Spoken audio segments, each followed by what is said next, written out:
I'll see that. I'll raise it another 100. 200 to see. Okay. I fold. Same here. Ain't sandbagging me. I'll raise you 200.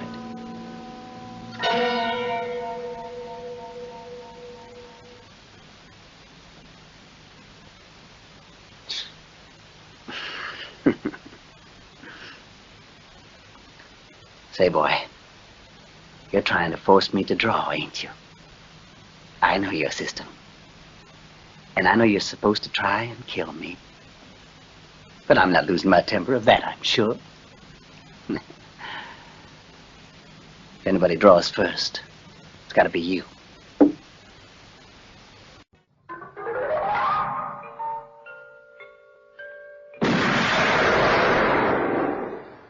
Do you expect me to talk?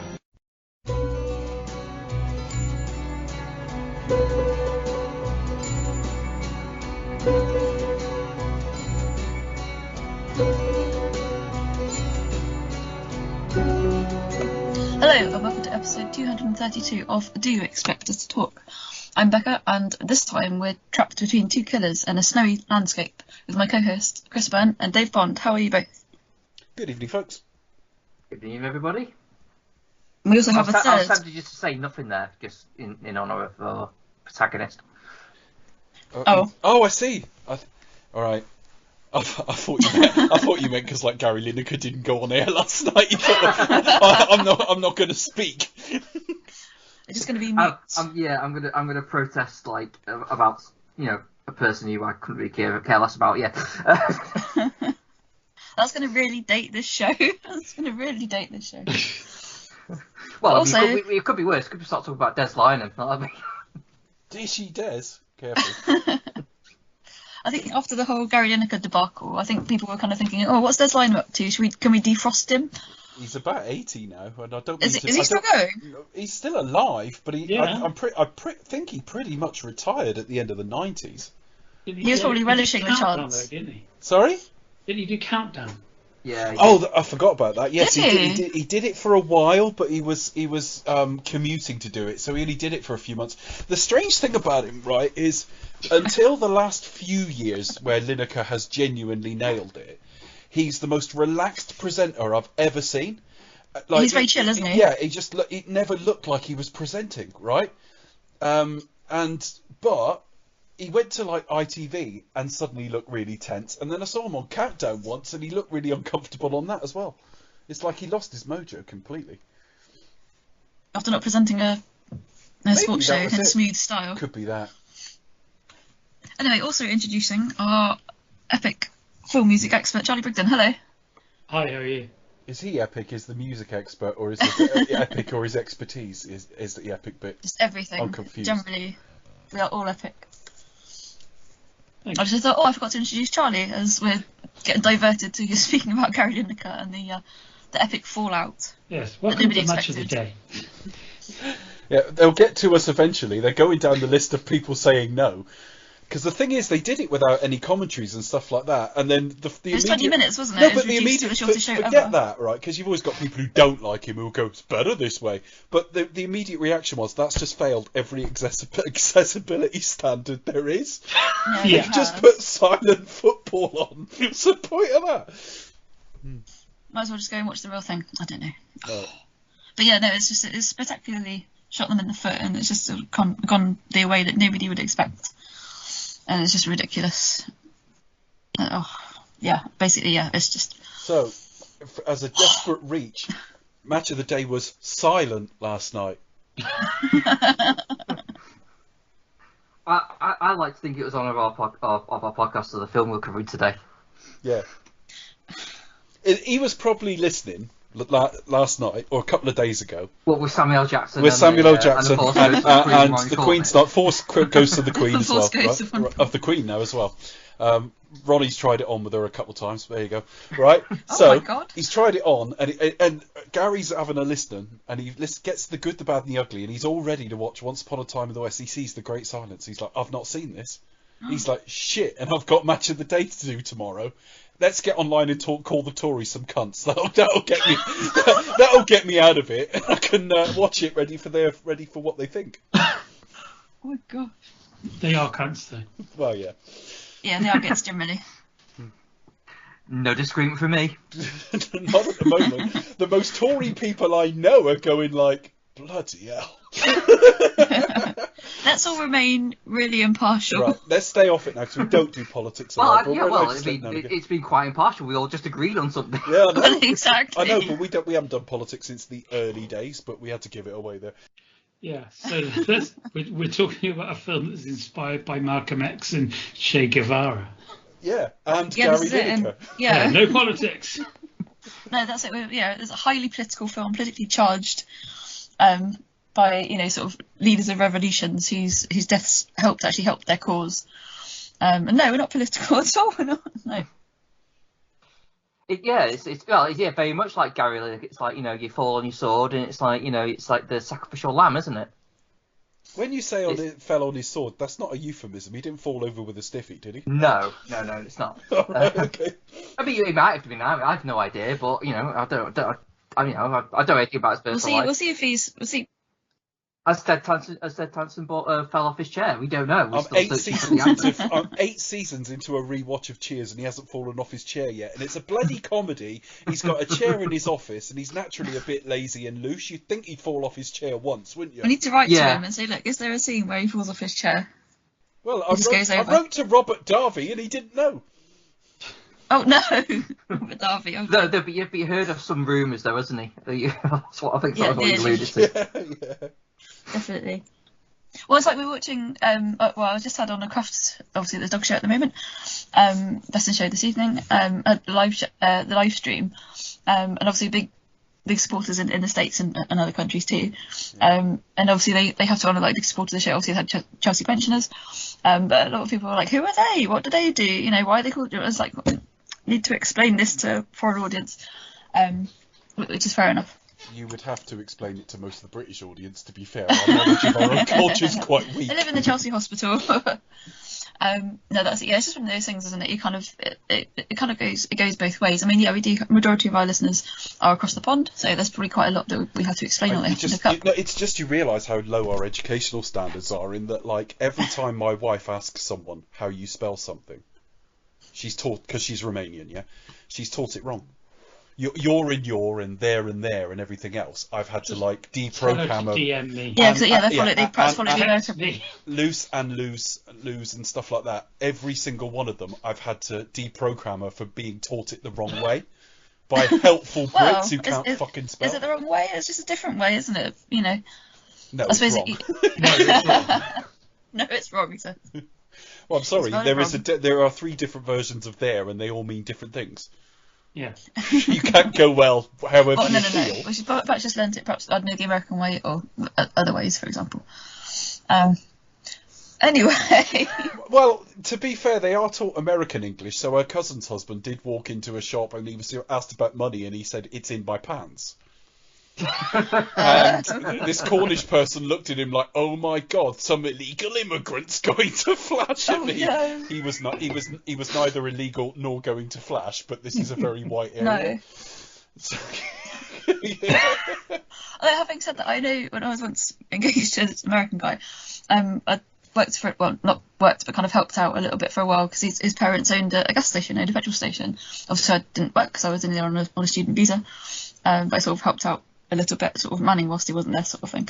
And the amount of people who would pay, like, by instead of having like a purse or a wallet or something, like out of their bra or yeah. it's just like, I don't want to touch that. And obviously, working over here in the shop, I've had various, worked for most of the big name retailers on the high street.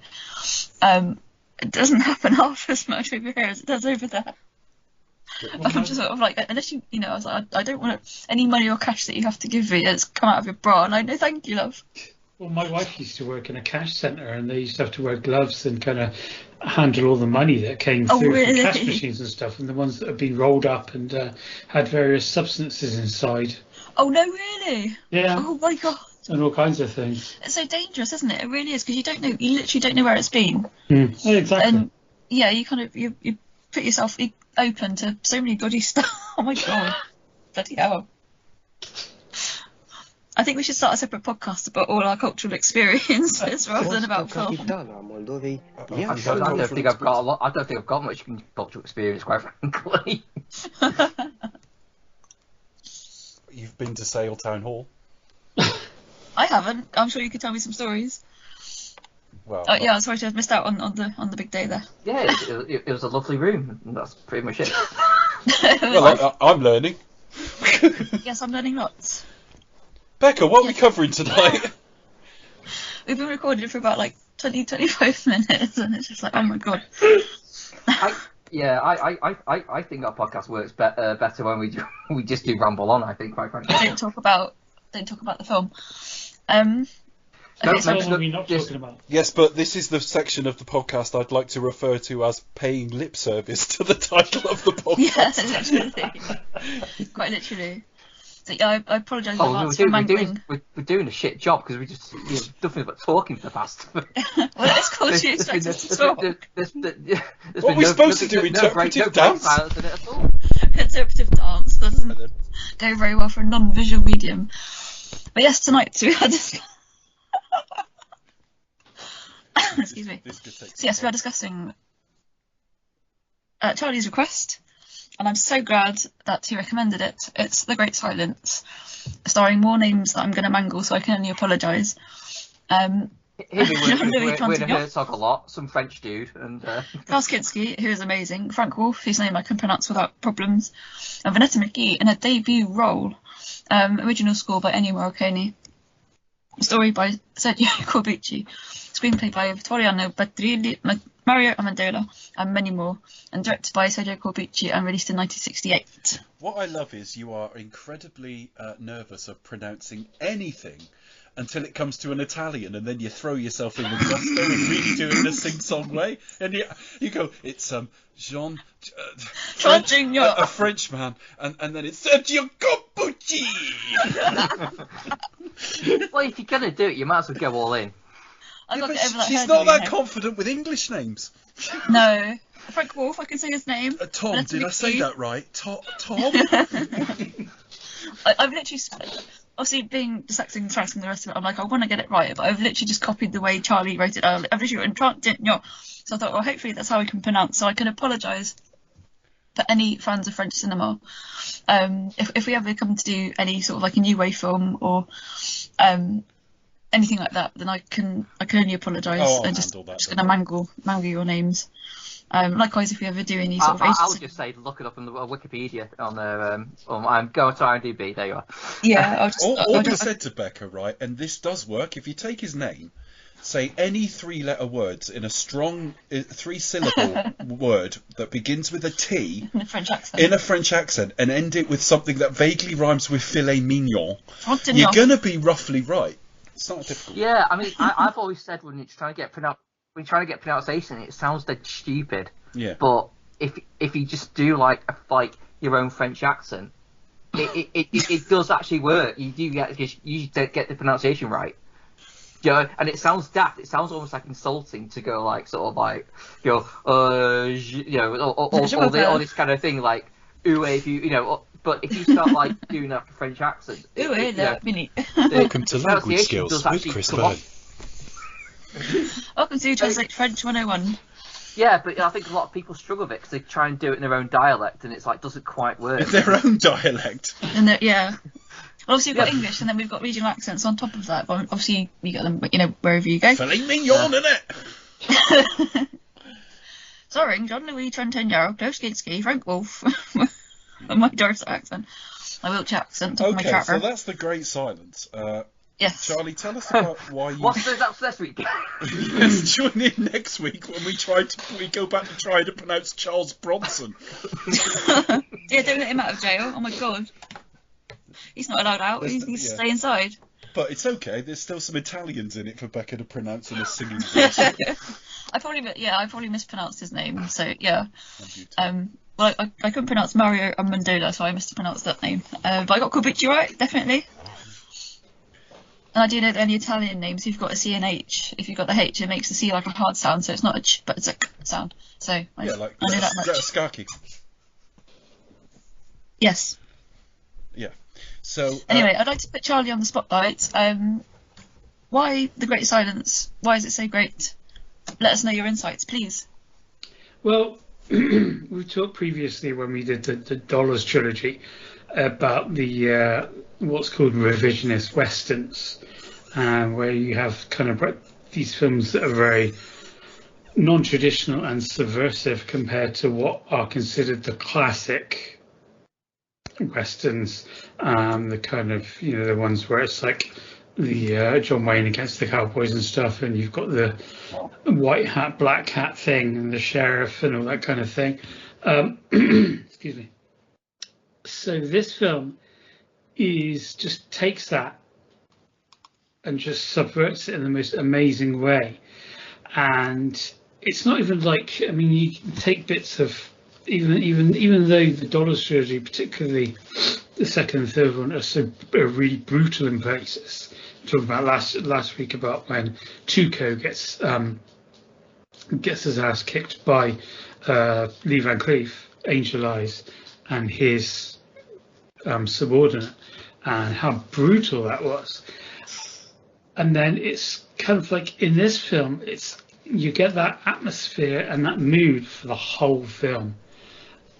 Again, it's set in the snow, so which is something you barely see in westerns. And again, the traditional westerns is this arid, kind of dry American desert, and here you've got the snow, which again just makes it so kind of bleak and almost kind of nihilistic.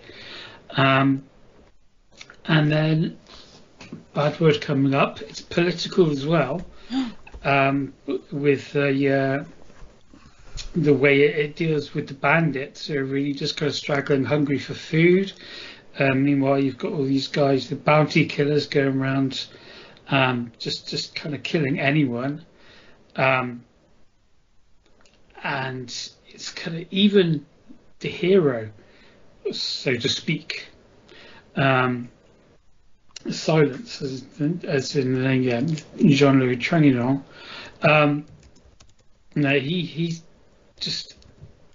as much a ruthless savage killer as any of the others, and he does it for money as well. He does it for things, and it's just kind of the reputation he's kind of got about helping kind of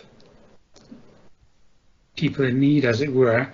It just kind of separates them apart, but he's still really, I mean, the way he kind of shoots people's thumbs off and stuff like that, tortures them and things.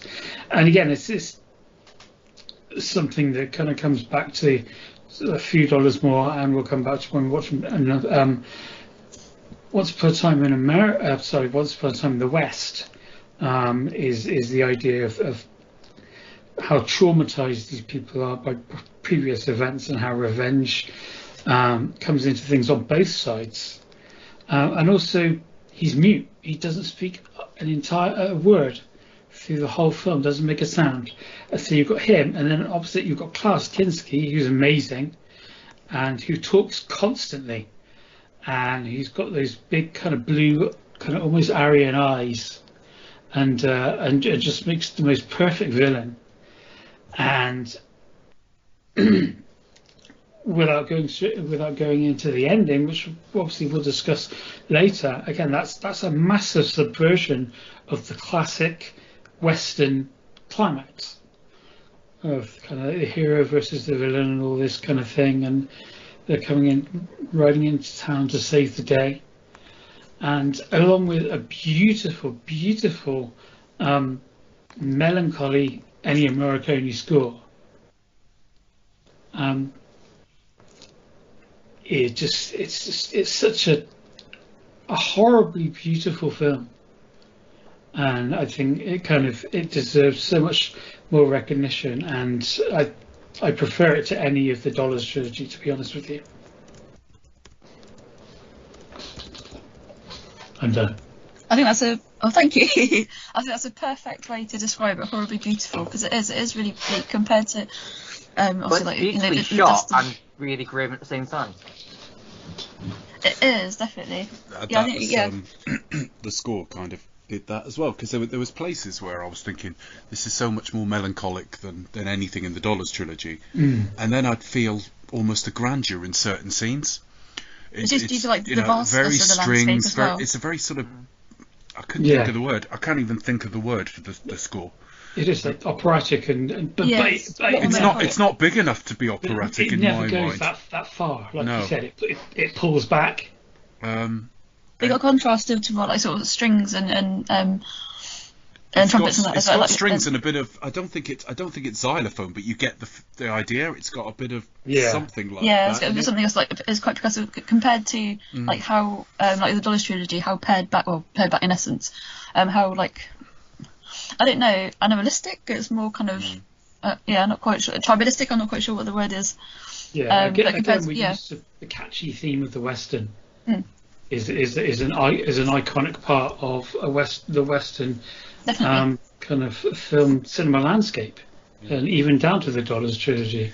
But then go and listen to thinking of another snow Western he was involved with. If you go and look at the Hateful Eight and the opening theme to that film, that is far heavier and more imposing than anything in this film. Almost like he felt the need there to say this film's going to be quite foreboding in a way that he didn't feel the need to say here.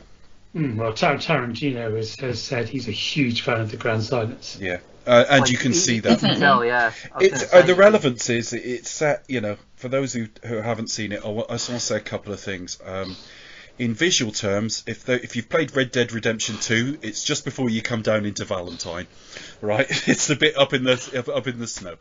But I'd also say if you were thinking of watching it, don't read a plot synopsis first, and specifically I mean Wikipedia's or the synopsis that's on IMDb, because a bit like when we get to next week's film and we start talking about who is harmonica, and we find out right near the end of the film in that case, but here we find out about 45 minutes in. If you read a plot synopsis, it's the first paragraph.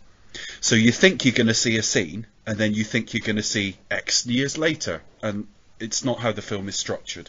So it gives too much away and takes away things that you should be finding out for yourself. Everyone's name, it's not that important. Let the film tell you in its own time.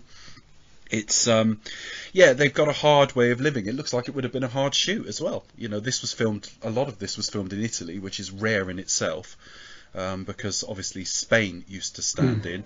Also, and I don't know, I actually went on Amazon because I had a rip of this. I went on Amazon and had a look. If I went and bought a copy of this, what would I be watching it in? And the language is Italian. So I was watching it in Italian with English subtitles. That's not obviously true of any of the versions of the Dollars trilogy or any of the other films we're going to watch. From the comfort of our sort of British English-speaking country. But yes, I watched the film in Italian tonight. Now, Klaus Kinski's not Italian, Trentino isn't either, there's the female lead's American. Yeah, it looks like a hard shoot. It does look like a very tough thing. But random things I noticed was the two male leads have a similar facial structure. They're coloured differently, but if you glanced at them once each, you could confuse them. And I don't know if that was deliberate. If it was, it's a very, very clever piece of casting. That they're all shades of grey. The idea that we will give this bit away. He's referred to as silence, and we think that it's because, or it's theorised at the start that it's because he kills people. He gives them ultimate silence. One of the women explained that. But it's quite simply the reveal 45 minutes in, and that this is your last spoiler warning. Anyone who goes away and watch it first. What it is that he has been silenced. One of the major characters killed his parents and cut his neck so he couldn't tell anybody about it when he was a child. So he's a silent assassin. And he's going around protecting outlaws. Now, these outlaws are desperate. This is part of the reason. This is the whole reason the film is in snow. They have been snowed in by a blizzard, which is starting to ease towards the end of the film, as you can see sun and all the rest of it. And so they're desperate. They're hungry. And so they're robbing people for money. And bounty hunters are going around and killing them on the say-so of one guy who then uses it to sort of steal all their things, including their houses and everything else. And so you've got the good guy is protecting bad guys who aren't really bad guys, they're just desperate, and they're being hunted by the ultimate bad guys. So it's all shades of grey. I think as well, I've kept talking through these revisionist westerns about the end of a way of life, and this is the end of a way of life, even more blatantly than in the films we're going to cover either side of it. Once Upon a Time in the West, it's very much a theme, but it's in every frame of the film, that these bounty hunters won't be able to carry on for very long, and rather than it being this thing that dawns on you slowly as the film unfolds, and you sense the melancholia of the life coming to an end. We're told at the start, outlaws, you need to hang on because there's clemency coming. You're going to be pardoned. Okay, this will all end. You will be pardoned. And the sheriff that is sent in actually says to the bad guy, not very long before his ultimate end in the film, he says, "Law and order is coming. You know, we're not going to. It's not we're going to stop. You know, we're going to stop crime effectively," which is a bit over the top. But what he's saying is, we're not going to be paying bounty hunters to do this. And I was saying that last week, before even seeing this film, that these people are making a living out of something that when organised law comes, they won't be able to do anymore. You won't be sending out, sheriffs won't be sending out people saying, bring this person in, and okay if they're dead when you bring them in. That's not how law and order is going to work. So, but I don't know if I've got much more to say. In first thoughts, for me, I'd never seen it before. I was deeply impressed by it. I loved the score without remembering any of it, and that's not necessarily a bad thing. I think I'll watch it many more times, because the other thing is, it's, what is it, 115 minutes, 105 minutes. It's quite a short film. Yeah, 45. It's and key beats happen at key points. The first act of the film is about half an hour. Then you find out Silence's background at 45 minutes.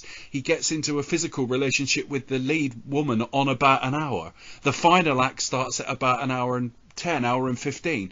The film, you could almost, like, where you think certain, if you were told where the plot happens and you plotted where it should happen in the running time, it pretty much all does. So I've not seen a film in this series filmed this paced this well yet. And when you get to the end, where where you think it's going to be this big epic like sort of sequence, And or it's like not. and it literally it pulls the rug from under you, and then like, see you later, bye. It's like, But the thing is, not every bit of story is told within the confines of a film's running time, because before the sheriff, I'm calling him the sheriff, but the guy who was sent there, I've forgotten his name off the top of my head, before he's killed, he says, you kill a lawman, you're going to have problems. Well, eventually, they might ride off, but eventually this way of life is going to catch up with them. And they've not left with very much. They've just basically shot everyone and ridden off. So, yeah. That's the only thing. I need to live with it a few more times to see if I think that's a bit of almost a waste at the end, or whether it's genius. I don't know if that's a genius way to end the film, or whether you finish it and go, well, what was that all about then? And that's not necessarily a criticism. That's just a response that's only had about 2 hours to percolate in my mind. But I had a great time watching it. And Charlie's right on Klaus Kinski. I mean, what wasted playing he's Hunchback incredible, in isn't one he? of the other films. I think just generally whatever he's on, like his reputation off screen, kind of abounds really for being sort of high personality, difficult to work with, but that sort of thing. But when he's kind of his personal magnetic. reputation's awful. But the Henry Pollicut character, that's my only thing. Luigi Pistilli. I wish we'd seen a bit more of him. I don't know whether that would have unbalanced the film. Quite underwritten, I thought. But apart from that's all I really want to say as I sort of run into it. No, yeah, definitely. Thanks to Charlie for the recommendation. It's one of those films that I kind of, sadly, I've not seen before. A lot of these films that we're coming to on our show have kind of been on my list for a long time. But I didn't even know this one was available. I know that sounds really stupid and ignorant. A lot of like Western genre fans are going to be like, oh my god, facepalm moment. So I can only apologise once again. But yeah, I didn't know it was still available. And you're like, oh, it's on YouTube. So it's an excellent version that's on YouTube. I've kind of thought, no, it's going to be really grainy, the sound's going to be off, but actually it's fantastic, and it's amazing that it hasn't been taken down.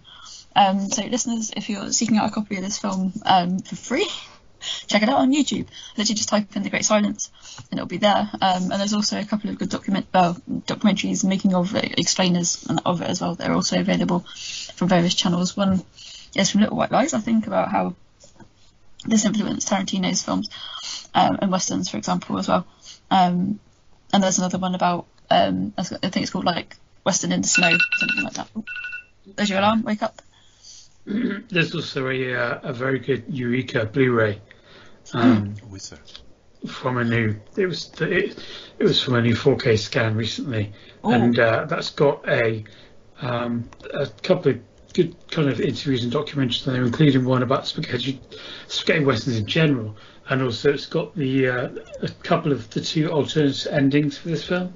Yeah, I saw Happy Ending as one of the endings. Would have been disappointed if that's just ending nicely. Yeah. Masters of Cinema. We cover lots of. They go to a massage parlour and. I read there's like an ambiguous ending and a happier ending, isn't it, Charlie? Yeah, that's it. Yeah, it's one of those kind of, obviously because it is highly politicised.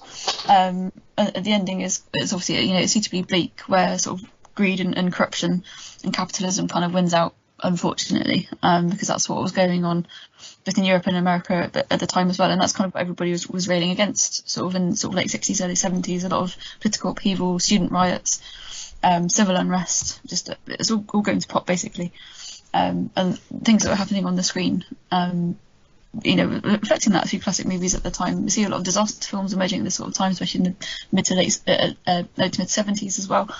Obviously Watergate, you've got that stuff going on as well. There's all that kind of a lot of upheaval, a lot of political turmoil and change, sort of railing against the old ways.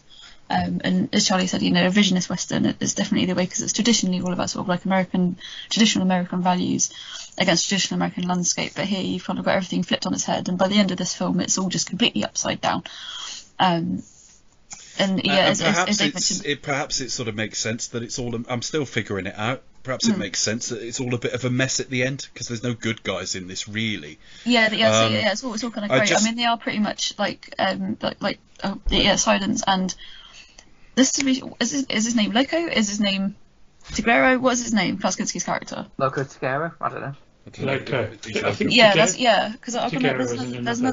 there's another kind of making of a documentary that I watched, and said that his name's Tigrero, and I was like, okay, I thought he was called Loco, but never mind. No, but basically, they're two ends of the same thing. They are kind of like equal. And they look alike. They do. Maybe it's just me, but I think they look alike. They do the same job. They both do the same job. Both sort of like killers for hire, killers for money, basically. And she's trying to sell her house to pay Silence. Yeah, literally. You know what I mean? I just want to say one thing on the Masters of Cinema range, because both Charlie and I have covered lots of those for Set the Tape. They're always good as a baseline. Sometimes they're outstanding. There's normally a collector's booklet. This one runs to 36 pages, which is above average. Oh, Charlie, did you write it? Did you contribute? Hang on, there are two essays by the author Howard Hughes. I've seen this work before. They're good. There's a background on the making of The Great Silence and a piece on the westerns of Klaus Kinski. But the thing is, there are 3 commentaries. One of them is Alex Cox. 3 different commentaries on this film, and a 38-minute documentary on a 1968 documentary on Italian westerns. That is, anytime you see something in the Masters of Cinema range, they will restore it as best they can, and they will get. Sometimes it's at the cheaper end. They'll just have a couple of talking heads, but they get people to provide thoughtful content, and they tend to do the final word. I mean, the only company that's anywhere near as good is what's the other one? The one that did RoboCop recently. Arrow. Arrow are masters of cinema for newer films, basically, in my opinion. If it goes back before about 1970, Masters of Cinema are better. So yeah, worth looking out if you like this film, which I certainly did. Yeah, I've got I bought the Blu-ray for this especially, and didn't realise it was actually on YouTube. But There you go. I'm glad I actually do have a copy of it anyway, because it's a nice copy, and you got all the featurettes, it's got all the commentaries, which I will probably look at now, because it's the first viewing I Well, had. one is Howard Hughes and Richard New. Now, I can't always remember exactly who they are, but I recognise the names, and I've definitely heard commentaries by the pair of them. The next one is filmmaker Mike Siegel. I know the name, but I can't remember it. Alex Cox, we all know who he is. Yeah, we all know Alex Cox. Although that was recorded live, so I imagine it's a bit like the Back to the Future commentary, where they're having a conversation about the film, and it isn't actually scene specific. Interview with Austin Fisher, author of Radical Frontiers in the Spaghetti Western Politics, Violence and Popular Italian Cinema, and then another feature by Cox. But 15 minutes are very like his intros to Movie Drone. Yeah, I just talking about that. Yeah, there's a little kind of feature about the film and Corbucci by Alex Cox that is very much like his Movie Drone intros, and Movie Drone was where I first saw this film. And it was like the early 90s, I think. Yeah, it would be. I mean, it would be. Did they when they did the intro, did they kind of ruin the ending, or did they just Do you mean did they talk about it? I can't remember because it was so long ago. But I imagine they didn't. They might have just kind of. They might have done on the disc because they're assuming people who called it have seen it. Yeah, they do on the disc, but not. I didn't. The intro they wouldn't have. I think I mean, because I always knew it had a downbeat ending. So but I never knew like what exactly that was. You know, because downbeat ending it can be like, well, it can be anything really. It can be a bit of a wash sometimes. It's not usually like. The bad guys win completely wholesale, like and it's just grim. Well, a couple of major characters die at the end of Once Upon a Time in the West, and I don't think of that as a sad ending necessarily. You can have like there are shades of grey, you can have a bit of a bleak ending where, like, in movie terms, yes, it's a victory, but it lose to like. Bad times are coming kind of thing, or there's... I like the fact the character's listed as Gordon / Silence. It's like the Great Gordon. That would have been... The Great Gordon. That's getting close to the Great Stuprendo. You'd be expecting magic tricks or something. I think that's because, I think his father, the character's father is named Gordon, so that could be a surname. No, it would actually be the fact he played his father as well. So it's just the fact that he played both, right. But it confused me slightly. I'm thinking, was this character referred to as Gordon as well? No, okay. It says Triguero's Italian. Triguero. They probably called him Triguero on screen, but I was reading the subtitles and came up as Loco. But on the well, yeah, because I couldn't kind of see, because I was trying. Obviously, because it's dubbed sort of in Italian. And I never thought I'd see a character in like a western called Pauline Middleton. That just sounds like she should be from Surrey. Yeah, that's all these kind of bizarre English names. Like, huh? Okay. Yeah, but can we talk about Pauline as well? She was amazing because like the actress, obviously, this is like her big screen debut, playing such a multi-layered character in that as well. And obviously you've got her character. She owns her own sexuality. Like, she's not going to be pushed around by any of the men who try to take advantage of her. She uses like her own sexuality during the love scene with Silence, which is filmed in such a really kind of tender, romantic way. Obviously, because it's a romantic scene, but it doesn't really care whether she loves him or not. It's obviously just trying to fill a gap. Which gap are we putting money on in filling? Definitely. But obviously her husband's been killed brutally, so she's just trying. And he wants to park in his space. Yeah, let's park in that gap. I think there's a joke there somewhere, I'm sure. But also you kind of got that kind of it's quite rare at that time to see kind of an interracial relationship. I know that sounds really stupid. I don't know how else to say it. So I do apologise for any offence caused. But to see that kind of relationship on screen, especially at that time, it wasn't very common. Started to become more accepted as well. Certainly not even on like TV. I mean, like Star Trek, for example, was hugely progressive for doing something like that. And nowadays it's everywhere. It's perfectly normal. But like at this time of sort of 60s and sort of 70s, it wasn't all that common really. So it's quite sort of shocking and very progressive for that as well. And the fact that she's got a very boring sounding name. which is quite funny. But I think to play that kind of character for for an actress in a debut role is just incredible. I think for me, she's my favourite character in the film. She totally owns her sexuality, owns the position that she's in. Just wants to get vengeance for for her husband who's been brutally murdered. Which position do you reckon she was in? Sorry. Which kind of, well, I don't. That's for you to decide. Okay. Missionary. Funny enough, the well, you know what I mean, though. She's lost her husband. Oh, absolutely. And the not that kind of position, but the episode of Star Trek Plato's Stepchildren, which had the interracial kiss between Yes. Uhura and Kirk, was actually broadcast in November of 1968, so the same year. yeah, it's around the sort of I did think it was around that sort of time. Thank you. I knew you'd come in with that fab fact. Just so I happened to see an exhibition recently, which had a replica of her costume, and obviously it highlighted the fact that that was the first time it had been shown, certainly on American This wasn't television. screened in the United States, though. No, it exactly. It's wasn't. very much a European production. I think, wasn't it? I want to say, I don't think it was Z-Cars, but it was one of those really early. I can't remember the name of it. It was about a hospital, I think. Certainly over here in England. Was it sort of late 50s, early 60s? We had sort of kind of like a sort of interracial kiss as well. But again, it was very, very early days. I would say maybe sort of 50s, 60s. It might have been 60s perhaps. I'm not very good about British televisual history pre-Doctor Who. But it's kind of really early times and quite shocking. But yeah, there's so many things. She's not your kind of traditional female character that's found in the westerns. She's kind of not the You'll see one damsel next in week distress with plenty type of character. agency as well. Compared to the lady, I can't remember her character name. Kind of runs the end. She's like, well, she wants to the corrupt sort of guy. Kind of like, well, busy gentlemen like you should be served by women like me. Regina. And Klaus Kinski's character makes a sort of crude joke about how she serves basically the whole of the army. So you've got immediate contrast there as well between these two female characters. But then she says that the other guy, that Pistilli's character, should hang.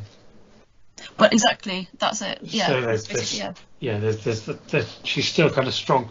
And Well, she she helps is, out at exactly. the end Yeah, as she well. still kind of gives as good as she dies. gets. And that's it. A lot of the Yeah. women in this film, they're not going to. Obviously, the ones who do die is very sad. And there's the old lady right at the start as well, who's like, you need to avenge the death. Please kill him. I'll give you however much you want.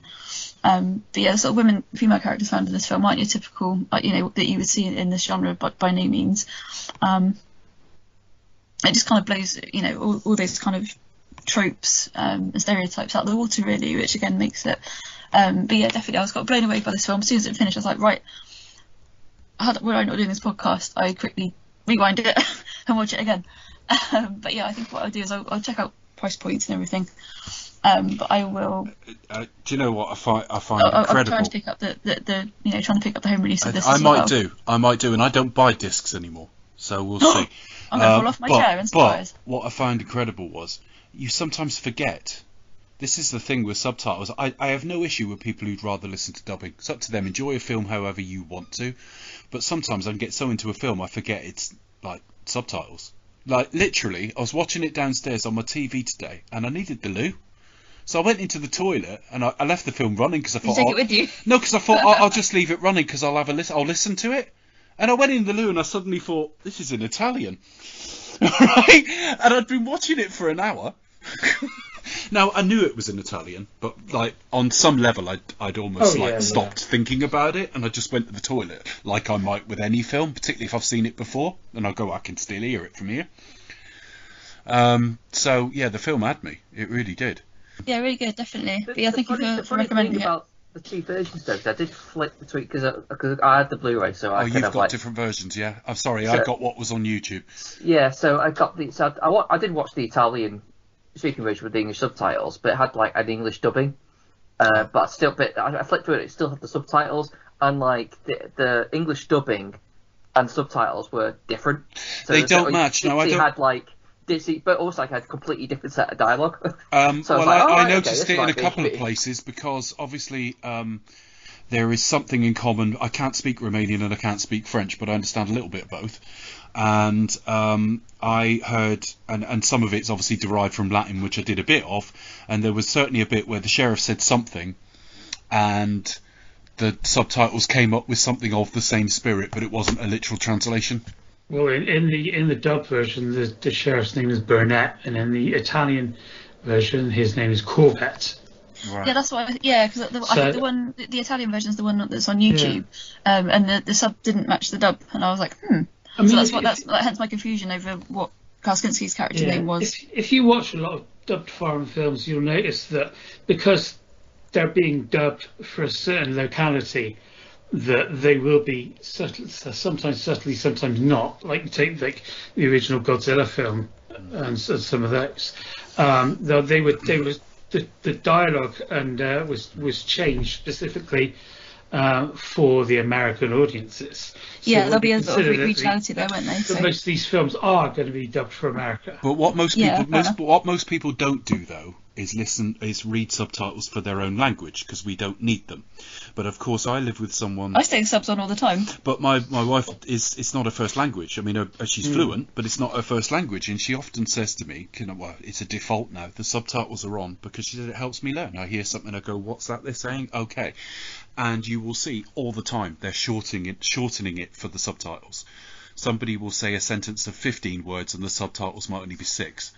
Yeah, but they'll try and get the gist of it, won't they? They'll try and get the gist of it. Yeah. Yeah, I think localization. I think that's really important, especially in games as well, where they're translated for European audience, English audience, American audience, for example. Like I've got a version of like Fascinating Game, for example, for America, has quite slight differences to the one that was localized for over here for the UK. I just think that's really interesting actually as well. But I mean, it's like it does help me to learn. Like if I'm if I'm learning German or something like that, I want to watch it with the subtitles on, like trying to help you listen to the language. Sorry, Charlie, carry on. Sorry, like Shrek and those kind of the Shrek films. Yeah. Because they always have the little parts where usually a bartender or something like that, and they put in there an American talk show host or something like that. Yeah, is it David Letterman, I would say, or somebody like that. And then over here it's Jonathan Ross. Yeah, the one I can think of, it was Shrek 2, I think, and it was Larry King over there. Larry King, that was not Letterman. Jonathan Ross here. It was over here as Mossy. So yeah, that's a great example, definitely. Yeah, so localization, it does happen. But no, that was really interesting actually. And obviously you've got this obviously at the end of The Greatest Silence says that the kind of postscript, isn't there? And obviously that's going to be either in French, German, Italian, wherever you are in the world. Again, the version I've got, because it's not a disc, it was I'm going to assume it's legal. It certainly had the film. I forget what it is now. The distribution company, I think. The Film Movement one. Film Movement, yeah. Yeah, because I couldn't find my disc, so I watched it. Yeah, I think. I just need to quickly Google something, but I think they also mine though the obviously the original Italian is hard coded into the picture, and then it comes up with British subtitles over the top of that sort of postscript. Yeah, I will be looking. As I say, they did. It's a film I will watch. I've came in touch with Film Movement because they released the that's right. Mariska Scorsese film. Well, when you think about it, I was like, where do I know that name? I've always liked westerns, but I've probably seen relatively few. But I've covered quite a lot in the last 18 months or so, and there's been a few of them from Masters of Cinema, and this would be right near the top. Not necessarily at the absolute top, but it's better than most of the fare that comes out is all right. It's okay. But very few of them ever stand out as, I love that one. I did Run Man Run a few weeks ago, I did Sabata a few months before that, I've just done the Dollars trilogy, and there's been a few others as well here and there, some older, more traditional ones like Man Without a Star and stuff like that. And very few of them I ever come away going, I need to see this again, and this is one of them. And I cannot remember the last time I forgot I was watching a film with subtitles. Literally forgot. I had it a little bit with Inglourious Bastards, because I remember reading that 70% of that film is not in the English language, and I couldn't believe it. I thought it was more like 20%, about 20% of it was non-English, but no. Shall we discuss this film sequentially, folks? Yes, go on. Interesting when Charlie mentioned how rare snow films were in this genre. The reason I say that is this is where you're never quite sure of your own knowledge, because me having not seen them doesn't mean they don't exist, of course. All I could think of was The Hateful Eight, which is obviously, his spin on films he loved and stuff like that. It's very rare you don't see it in that arid environment, because they're always sort of shot. If they're shot in America, they're shot in Arizona, or Nevada or somewhere like that, or Mexico or something. Yeah, and so they're normally somewhere Or Spain. in the very south, or they're shot in Spain. And I mean, the TV show Deadwood, which I've mentioned a few times, is like North Dakota or something. So that's very sort of muddy. They walk down the main street and they're just getting absolutely caked in mud. But normally, it's normally this arid environment. And I did get Tarantino things where you sort of see somebody in the distance heading slowly towards, and again that's very much a Western's trope, but That's a bit of a trope. Bizarrely, because the desert desert is about rainfall. I mean, the largest desert in the world is like Antarctica or something, but we think of deserts by sort of being big. It's 3 weeks in every direction and that sort of thing. And also it's a human moving through a harsh environment as well. It's kind of a great big snowy environment. It's just it's still quite harsh. Do you know what I think it is? I think it's a lack of landmarks. Because it is just an absolute sea of snow. They could be anywhere. You can't see really anything. No, apart from mountains. And so that's pretty much it. It almost feels more isolated, even though by definition, it's not. No, that's it. I mean, you always have, and obviously it's a completely different genre, but also you have sort of having sort of murder mysteries or those kind of genres, kind of disparate strangers hold up during a snowstorm or something like that, don't you? It's very much it's that kind of trope as well, isn't it? I guess like as I say, we did have in Hateful Eight for sure. So. Charlie, I wouldn't normally sort of do the behind the scenes stuff, but I will just say this. Charlie's just sent me a link, or sent us a link. If you typed in spaghetti-western.net, you basically get the Spaghetti Western database. And I will .net. I will look at this in my own time, but it's not just like IMDb where you get all the details on films. It's got stuff about Blu-ray releases as well. Yeah, it's spaghetti-western.net. Check it out. Yeah, because I follow them on Twitter as well, where it's at SW Database. SWDB.com. They talk about new releases all the time, because another thing about these films is, I mean, The Great Silence, that was its first UK premiere on TV in the 90s. Because of the BBFC as well, and the crackdown on violence in films and things like that, and also because of sometimes, certainly this film's lack of commerciality with its ending. Yeah. These films, we don't see them here. So no, we don't. I'd never heard of it, Charlie, and I'm secure enough in myself to say that publicly. Not heard of it. Yeah, well, that's what Becca was saying earlier, and she was excoriating herself for not having heard of it. It's it's not a well-known film. Corbucci is somewhat well-known, but he had quite a long filmography. Yeah. Oh yeah, most of us have heard of Django. That's it. Django. I think that's probably why it's so underrated, and it's kind of one of these films. Obviously, well, having seen the Dollars trilogy, I can see why it is iconic. They're hugely influential, and their importance on certainly, as I've kind of said before, just in terms of the genre and in cinema, it does cast a long shadow, and they're really landmark films as well. But then so is this. You kind of got to look. You can obviously Tarantino's testament to that for sure. But it deserves, having seen it, and just being blown away by it. I could spend the rest of my life diving into this stuff. I probably will watch it again tonight. I don't love everything, but it's it's good. I think the score is pretty good as well. But I mean, Kinski is just fantastic. He's just American. He's just amazing. Sorry, go on, Charlie. What? It's like how we were horror. I mean, me being a big horror fan, I actually wrote an article about this in a couple of. I think it was the Film Stories magazine. Ooh. Read that. It was a couple of issues back about getting dodgy bootleg copies of Texas Chainsaw Massacre and The Exorcist because they were banned over here. Video nasties, weren't they? Pretty much. So if you want to see these films, and this applies to the westerns as well, is you've got to find. You've got to find these dodgy VHSs that are either bootlegged or VHS was never great when it was official anyway. No. And a lot of these times, these films were not released. Some films were not released outside of Italy with English subtitles. It's like trying to get some French films, trying to get them even now on Blu-ray and DVD. They don't put English subtitles on them. And I reviewed a film the other day. for another new label called Radiance Films, which is really good. And it was a French kind of road movie called Fill 'Em Up With Super, and sort of set from the 70s. And it was the first time that the Blu-ray they've released is the first time it ever been made available worldwide with an English subtitle. Oh wow, that's incredible, isn't it? Yeah. So it's just getting hold of some of these films. Just make these difficult.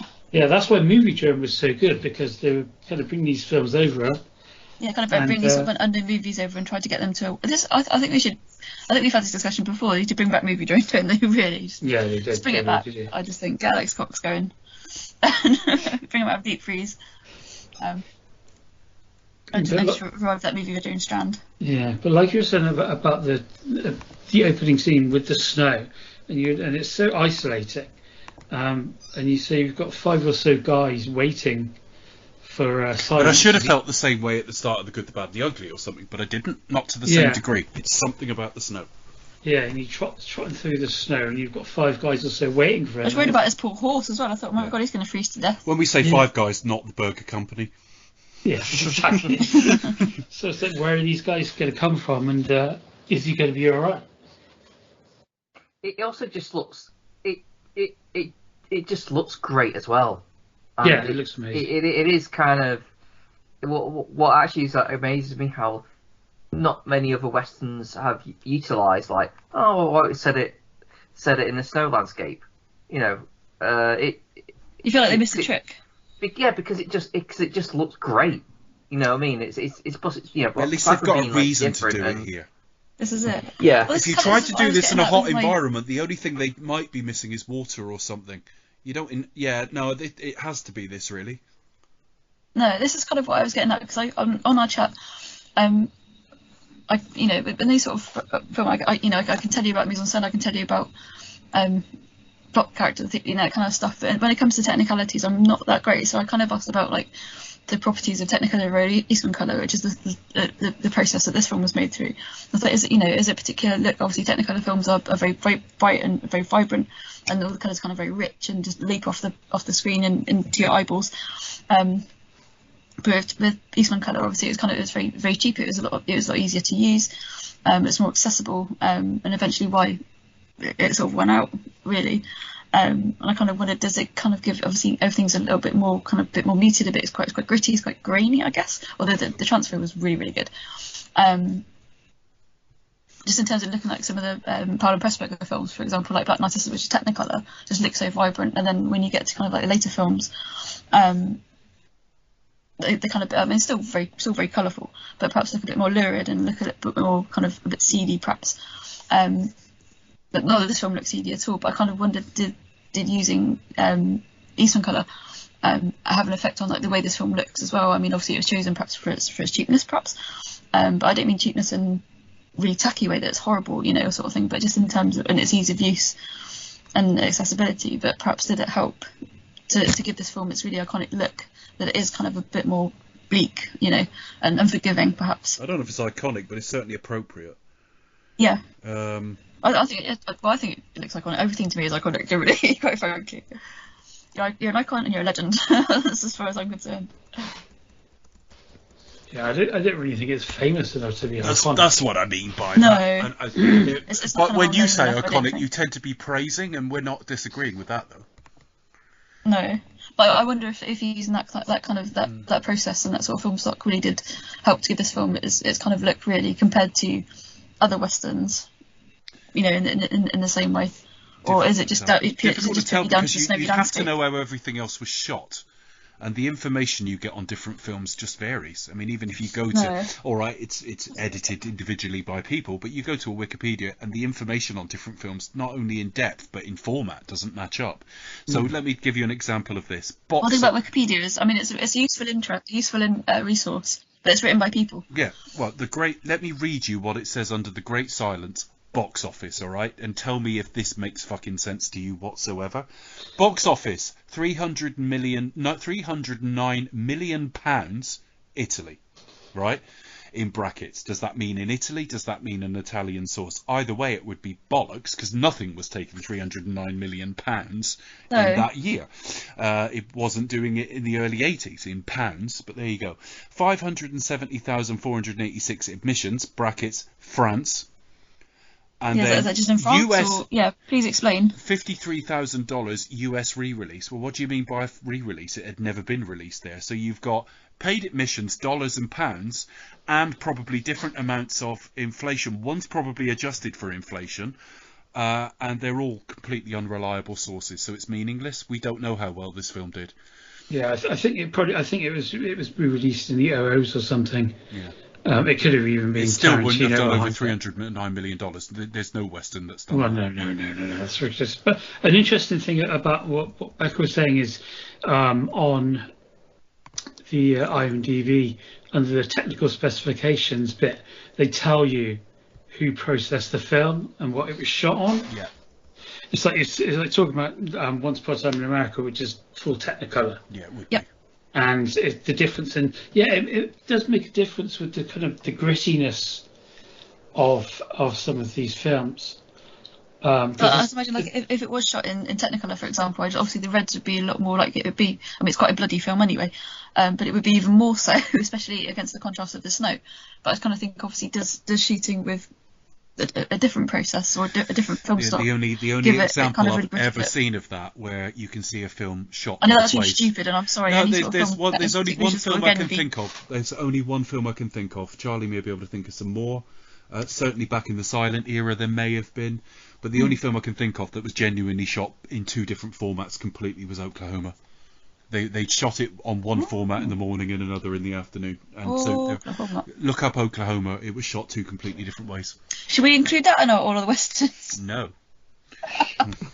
Don't call yourself stupid for not knowing something, especially in these kind of areas where it would be more stupid to sort of pretend that you did know. That's the thing. I've been doing this show for years, coming on and pontificating about films, and I've got to sit here and say a fairly well-known film by Sergio Corbucci never heard of. So you've got to have the balls to just own it and go, I don't know, don't worry about it. Yeah, and that was it. I was kind of, you mentioned it, and I was like, I've not seen that. I was just one of those things where, like, this genre. I mean, obviously, especially because my degree, useless degree, been American studies, but literally, it wasn't westerns, was it? Well, we barely glanced. We barely even touched on it, to be honest, which is really interesting. And obviously now they don't run the course at all, which is a great shame. It's like when you introduced me as a film music expert. And we were. Yeah, but I kind of always kind of balk at saying that because there's loads of stuff that I don't know as well, and I'm happy to not know because I love learning about it. What should I call you instead? I'm not saying don't call me that. I'm just saying. I mean, expert is such a nebulous term. It's a catch-all term, really, isn't it? Because at what point would you honestly would anyone say I'm an expert? It just sounds so fucking pretentious, doesn't it? When you have you spent 100,000 hours or whatever to call yourself a master? Well, that's it. To go back to Gary Lineker for a second, I saw someone. I've seen that tweet. Go on. Yeah, I saw someone talking about how Match of the Day was so much better because there were no. It was an MP as well. Because it was 20 minutes long. It was an MP, and it was an MP with the Union flag in his fucking profile. Yeah, and he said because there were no so-called experts talking over it. It's like, do you know Gary Lineker played for fucking Barcelona? He is. He might know something about it. He did kick a ball around, and now he's quite rightly lighted. He's able, legitimately to talk about kicking a ball around. Yeah. So these people have played consistently at the highest level of football, and they've gone to World Cups and all this, and it's just like, shut the fuck up. He's uniquely placed to do it. Embarrassing yourself. Exactly. Back to the film. Anyway. I think this is going to be like one of the most interesting episodes that we've done to date. I'm looking at them sponsored by Walkers. No, the funny thing, somebody from Set the Tape, Neil, he's put up not Neil, what's he called? Anyway, he's put up the ticker from BBC News at the moment, and it's just the confluence of different information they put on the screen makes it sound so much worse than it is. BBC News breaking. BBC Gary Lineker crisis.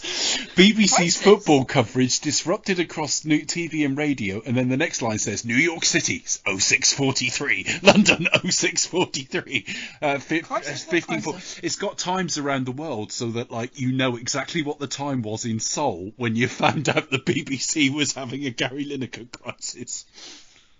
Crisis is a bit far-fetched. I don't really think it's a crisis. No, it's not. It's embarrassing. That's all it is. We're in a cost of living crisis. That's a crisis. Coronavirus is a crisis. We're not in a bloody. That's a crisis. So we meet the Silence character very early on, and there's two things to note. We talk about the end of the West. This film is set in 1898. Sorry, so right near the end. And again, video game fans, Red Dead Redemption 2 was the following year, and that was very much the end of the West. And obviously, the first one was set even later, 1911, I think. The other thing that gives it away, and I've got no interest in guns. Very few Brits do. But I saw the weapon he pulled, and I thought that looks a little modern. So I looked it up, and it's a Mauser C96. Basically, it's a semi-automatic, which didn't come in until about 1896. So the modern world is starting to impinge here. He's got technology as an advantage for him, really, doesn't it? It kind of gives him a bit of a leg up. But the film only tells us, it never loses us. You never sit there going, I wonder what this is about, particularly. It's telling you what you need to know, but not everything straight away. He is about to be shot at, and he's basically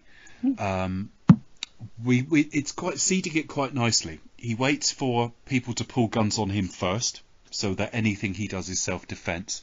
He doesn't waste bullets, and if he can get away without killing people, he will. He shoots off their thumbs, because they then can't shoot back. And he's protecting a group of outlaws, really. But for outlaws, just read, and I don't mean to sound all socialist here, but they're just desperate people. That's not to say crime's all right, but they're just starving people in a blizzard. And he's protecting them from bandits. I think the context is they're basically like people getting screwed over. Yes. Yeah, they've had their homes taken away and stuff. So, yeah, they're kind of being forced into banditry. Yeah, and also we find out got a corrupt banker. We find out from Pauline that they're almost forced into crime economically, so that he can take their assets from them. But yes, technically they are outlaws. And Silence has no opinion, and the fact that he's silent actually helps, because he's got no opinion to voice. Does he? He might have an opinion, but we just don't know. Yeah. So I kind of think he's actually. I mean, Clint Eastwood is legendary as Blondie, Man with No Name, whatever you want to call him. That's the right use of legendary. But he's legendary anyway, definitely. He's had an alright career, isn't he? Yeah. He's done alright. He's Dirty Harry. He's Man with No Name. Tightrope. Don't mess with him. Just basically. Pick a random film he did in the 80s that was vaguely erotic. Although he was also in that film with an orangutan, which was brilliant. What Dundon checks in? It was two different orangutans. That was a fun as well. film. I remember watching that in the 90s. I know Any Which Way You Can better than Every Which Way But Loose, but there you go. I think I've seen Loose pretty much. That's the only one I've seen, so I can't really criticise. That's where Sandra Locke appears to sing the same song about 4 dozen times. What was my original point? I can still hear that song in my head. She sings. We're gonna have to do those films, I'm sure. The orangutan movies. But anyway, no, I would say 8 films. Jean Louis Trintignant, whose name I can't pronounce, was perhaps a lot cooler in this role. Purely because he doesn't say anything. He's so inscrutable. You can't guess what he's thinking. He doesn't show it on his face. Both him and Loco are kind of very much. I mean, Loco's very charismatic. He's quite charming, but he's also quite sadistic. And both are quite nasty. And both they kind of got a really good poker face. You can't really see what was going on sort of behind those eyes. Yes. But I would say that Silence is probably it was a very cool character, very cool customer. And I think for that he's slightly just centimetres above Clint Eastwood in that kind of role. Yeah, but it's interesting that both of the leads, like was pointed out before, aren't Italian. Kinski was German and Trintignant was French. So you've got kind of the coolness of the French New Wave and those kind of films. Yes. That are kind of seeping into it, and he's quite a beautiful man as well. Whereas, Yeah, both very attractive to look at. Yeah. Both quite easy on the eye. I did wonder Sorry. as well, just go back to Dave talking about the gun, if George Lucas had seen, I mean, undoubtedly, I think George Lucas probably did see this at some point, because Han Solo's gun is a Mauser, or is based on a Mauser. Oh, fun fact. I can see it in my head now. If you hadn't mentioned it, I'd never have thought of it. But you're absolutely right. it is. I mean, possibly, but it is like a well-known gun though as well. So it. Oh yeah, but in a Western, it's kind of. Yeah, that's true. In the context. Yeah, it's of quite Western. unusual, isn't it, to see that kind of gun. You expect to see like a revolver or just a more, Had I done no prep for this film whatsoever and just watched it, it would have sent me straight to like a Wikipedia. When is this film set? Yeah. I mean, I big don't know. freeze. I don't know if it's just me overthinking as well, but the kind of the wooden holster he has is very much like a coffin, and kind of brings me back to Django, who drags around the machine gun in the coffin. I nearly put a GIF up tonight just to sort of promote we were recording this, and that there is a GIF where it's just him interacting with that holster. All you can see is a hand, and I nearly used that because I thought it looked really cool. Yeah. And of course, Django, he's both his hands get crushed, don't they? Yeah. I believe it's crushed at the end. I can't remember. I'm still not convinced I've seen it. Which kind of happens in. I'm still not sure if I've seen it. I feel like I must have, particularly when Tarantino started messing around with the name. I might have gone and had a look at it, but I don't remember anything about it. Though the coffin thing made me think. It's like that's familiar. You might have seen clips. It's like when like a film gets talked about so much, you feel like you know it. Yeah, possibly. I mean, it's the kind of thing that I wouldn't be surprised if it had got re-released at the time. It's included with Prime, so I can look that up. It's on Amazon Prime, folks. Django. This is the Sergio Corbucci Django. We're not being lazy and meaning Django. Oh, the original. Nice. Yeah, okay. Yeah, it's a really good film as well. Check those out. It's only an hour and a half as well. I'm looking at that tomorrow. Yeah. I'm having a look at that tomorrow, probably while I'm editing this. Well, I think Leone is maybe a bit of an outlier when it comes to how length and how epic. We're very. I don't know which way to deal with this again because the synopsis doesn't quite fit the order things happens in. But Klaus Kinski's character and various are going around hunting people, but he's putting on an air of just give yourself up, and this is going to have happened to Silence's parents as well. The fake sheriff and the just give yourself up, we're not going to hurt you, and yes we will. So a mother, an elderly woman, encourages her son home just to talk to law enforcement, and of course they're not really law enforcement, they kill him. And we get very similar with he's basically going around doing these bounties. Now I don't know if we see the James character, Pauline's husband, die before we see Silence do his first hunt down the killer. I think we do. I think because two of them turn up, they kill this guy. The mother wants revenge. She goes to Silence and asks for revenge, and he goes and hunts down the one who isn't Klaus Kinski while he's playing cards in a saloon and being rather arrogant about it all and boastful. And he basically gets the guy to draw and then kills him. And at the same time, or just before, or just after, I forget the running order. Pauline, this married woman, her husband is hiding on the property. He came home to be with his wife from the outlaws, and he basically grabs hold of her, Klaus Kinski, and forces the other guy out, and says, you'll be in prison and everything else. But as soon as he sees him, he kills him, and he says, put him under the snow to preserve him, but I don't want you to bury him. I need to give this body across to law enforcement. Is that about right?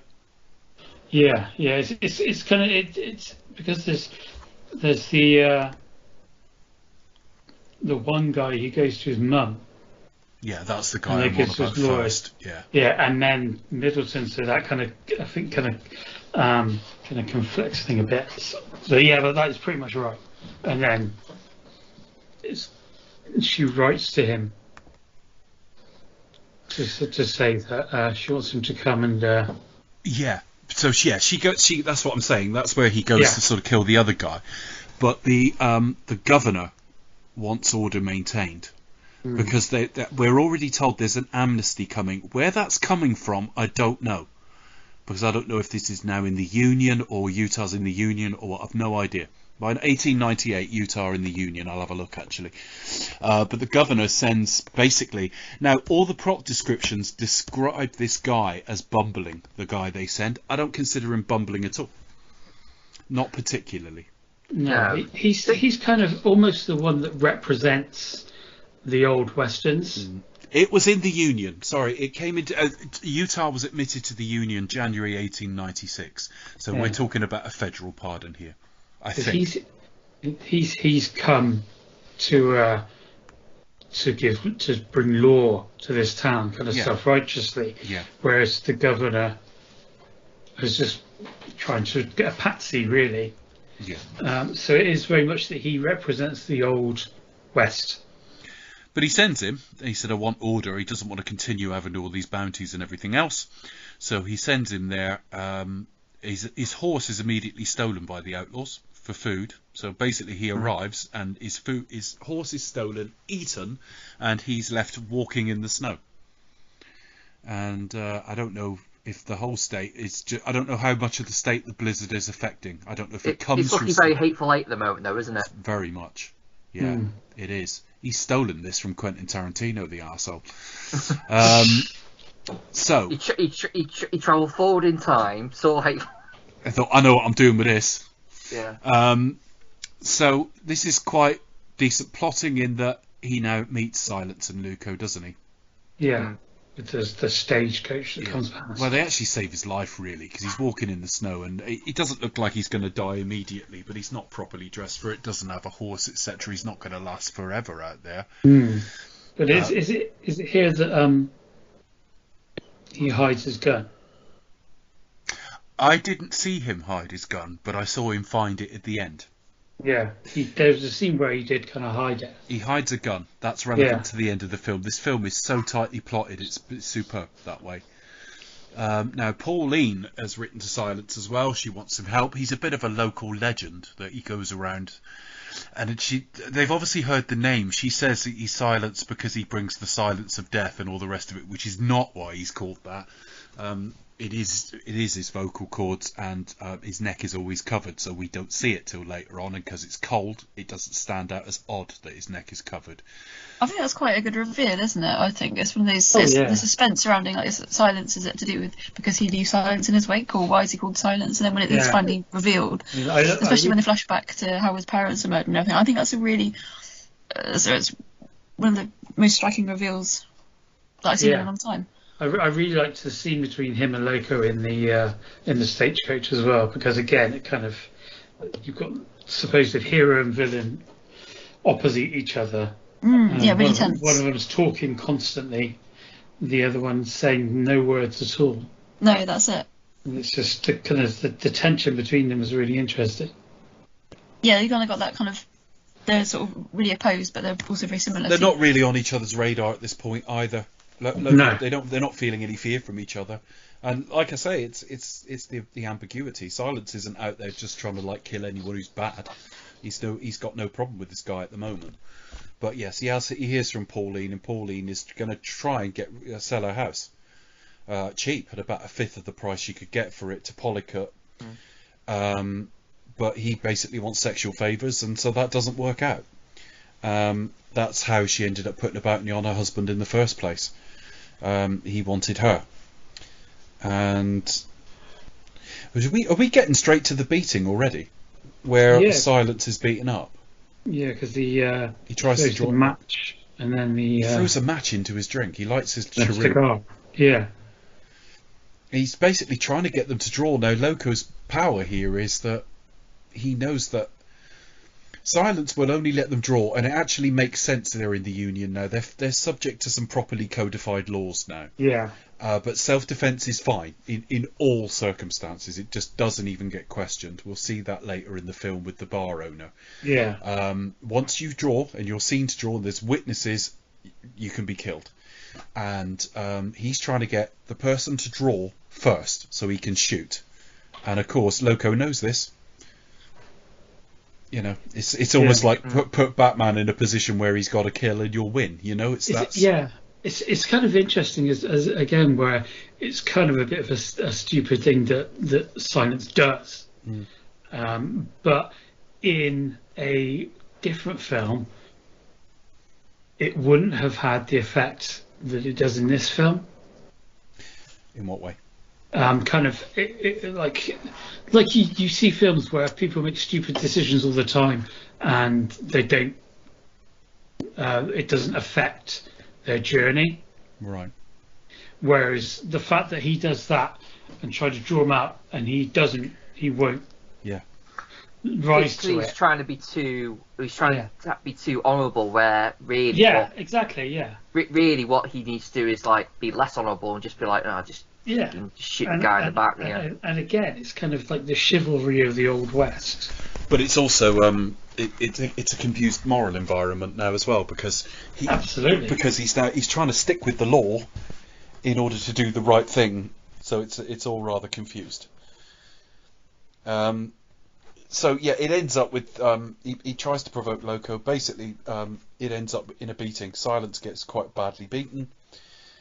Loco does try to shoot him at some point, but he's stopped by Burnett. We're going to go with the guy, puts him in prison, and of course the corrupt character Pollicut he's constantly trying to sort of talk for things that will help him and Loco. So we say, no, you can't just have him here in prison. They'll try and break him out, and they'll do this and they'll do that. He said, well, fine, I'll take him to like another prison somewhere else. And it's actually in Nevada, so he's going to take him to another state.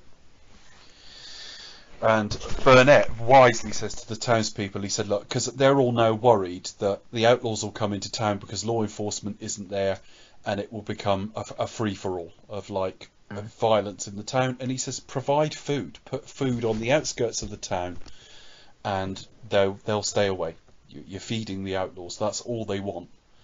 So he sets off with that, and meanwhile, Pauline and Silence, they have sex, but it's actually quite a tender scene, and it's quite long for a Western love scene as well. He tends to his wounds because she's tended to his wounds because he has been caught. Silence has shot all the rest of it, like his gang. Yeah. Because they did draw on him, and he did. Which is another thing. They're the bad guys. But their townspeople are now worried because there's nothing to stop the outlaws, who are good guys but desperate. But Silence has got like a wound in his shoulder, sort of just below the collarbone. And so they have sex, so they're now effectively a couple. And Burnett and Loco decides he needs a shit. He basically says he needs to take a dump. And it's where he's hidden his gun early in the film, which is just brilliant because I didn't spot that. But I knew as soon as I saw it, it didn't surprise me when Charlie said, "Is this where he hides his gun?" Because I thought, we must have seen this. This film is too well plotted. We must have seen this gun buried. Yeah. It's interesting because he shoots the ice to make Corbett or Burnett die. And it's just interesting. I think I mentioned this last time as well, where there's almost like a little kind of troupe of actors that keep appearing in these films. I mean, obviously Kinski was in for a few dollars more, and you've got Pistilli, who was in the last films. He was Tuco's brother in this one, and then he was one of the villains in a few dollars more. You got Mario Brega, which is the big henchman of Pollicut, who was Angel Eye's assistant when he beat up Tuco. And you got Frank Wolff, who played Burnett. He was actually an American actor. And we'll see him again next week in briefly. He pops up next week, doesn't he? He's in a few Roger Corman films as well. The sheriff, Frank Burnett. I think he might have been in a few ITC shows over here in the 60s. Yeah, he was in The Saint. In The Saint, that was it. Yeah, Frank Wolff. Yeah, I was in a couple of those. They've been showing those on TV recently. Yeah, he plays McBain in Once Upon a Time in the West. The character that Claudia Cardinale is betrothed to. Yeah, he's not in much of that film. No, but he's also in a lot of the Italian giallos and horrors and westerns. And again, another thing that I love about these films is only lived to the age of 43. The titles. I mean, you've got one of the unofficial Django films, which is called Django Prepare a Coffin, and he's in one called God Forgives, I Don't. That's a great name, isn't it? Like a lot of the Jello That's a films, great well, name, and Prepare a Coffee. It's so specific as well. Django, cup of tea. God Forgives, I Don't. Biscuits. And like a lot of the Jello films also have like alternative titles as well, depending on their translation or depending on where they were released as well. Yeah, and I think that's a really cool point. You get a lot of. It was going to be one of my fun facts actually, Charlie. So I'm glad you mentioned it. Definitely. Oh, sorry. No, not at all. No, don't apologise. To be honest, I'm just going to hold my hand up and say I've underprepared. I don't have very many fun facts, as I know that we were going to give up quite a lot of them as we went along. But yeah, I was going to also say that I noticed quite a few, returning cast members that we've seen previously. I mean, was that a particular, not trope, but was that something that like Corbucci and that kind of wanted to do? You see it a lot in like kind of long filmmakers with like long careers. Hitchcock often use kind of like maybe the same actors, that sort of thing. Yeah, a lot of directors were quite famous for it, using the same kind of troupe of actors. Is there something that Corbucci would do? Is that a hallmark of his films? Would you say? I don't know. Well, I don't know really, but I would think that because they've got experience and they've performed well in the Leone films. So it's like, well, yeah, why not use them again? Because, yeah, like I said, this little kind of troupe of actors for this genre and for the other genres as well in Italian cinema. No, so yeah, they've got a good reputation if they perform well, and well, maybe with the exception of Kinski, who could be famously volatile, and they all kind of got along. Then perhaps why not? And especially if some of them seem to have carved out a better career in Europe than perhaps they would have done in England or in America. So absolutely. With the case of I'm trying not to call him Fred Wolff, Frank Wolff. Sorry. Could be worse. Could be Scott Wolff. Yeah, that's true. Wolff with two F's on the end. The case of Frank Wolff. Yeah, who did, who's but better known for his work in Italy and elsewhere in Europe than certainly in the UK or in America. So. And where do we go from there? We're right towards the end of the film now. He gets shot and he kind of falls in the ice. Now, one of the strange things I noticed, and it's probably more relevant to when we get to like the ending or the alternate ending. But you don't really see him like drown, do you? You just sort of see like him fall in and that's it. Yeah. No. So, I mean, it would be a fair assumption that you wouldn't survive that, but obviously it leaves a little gap. Yeah. But anyway, that's the only thing I wanted to know before we move on. Yeah. So he goes to his hideout, finds he's got like a hideout with a load of other gang members there. Obviously not the ones that have been killed, which is convenient. Here's some I prepared earlier. And heads back into town. They want to go in and sort of get silence, basically. Yeah, and this is where we learn that one of them was had a brother that was killed by silence. When he first sort of went to stay with Pauline after she hired him, he was sort of laying down to go to sleep, noticed a candle, and it gave him a flashback to when he was a young man and his parents were killed by what's he called, Polycott. And and all the rest of it, and when he had his neck cut and everything else. So we've already told you that happens, but that's when in the film we were told. It's about 45 minutes into the film, and then we sort of lead into a final duel, silence, when he was they go to get he goes to rape Polycott goes to rape Pauline, while one of his guys sort of attacks Silence, burns his hand on the fire. So he's already weakened. He's been weakened in the bar fight earlier on. He's now got a burnt hand. And whilst they get Polliker out of there, we're heading towards a duel which Silence is not in the best condition for. Yeah. So they kill Pollock. He managed to fight off the other guy called Martin, who is the chap who's the big chap who's been in it. Yeah. So he's like, wounded, and they go in looking for him. Paulina hides him. Yeah, at the top of the barn, isn't it? Yeah. There's only one way this film's going, though, and it is very much that he's going to go out and face them. Yeah, I don't know if it was because I've seen the film before, but watching it today and getting to about this point, I started to feel really uneasy. What was coming? Yeah. Yeah, Like no, I there was get a it. real dread. I suspect it may have been because you've seen it before, but I can't remember if I read the plot synopsis first, just in case I was having difficulty with any of it. There was a feeling he was going to his death. There was just too much. He was damaged. His hand was hurt. She's trying to stop him.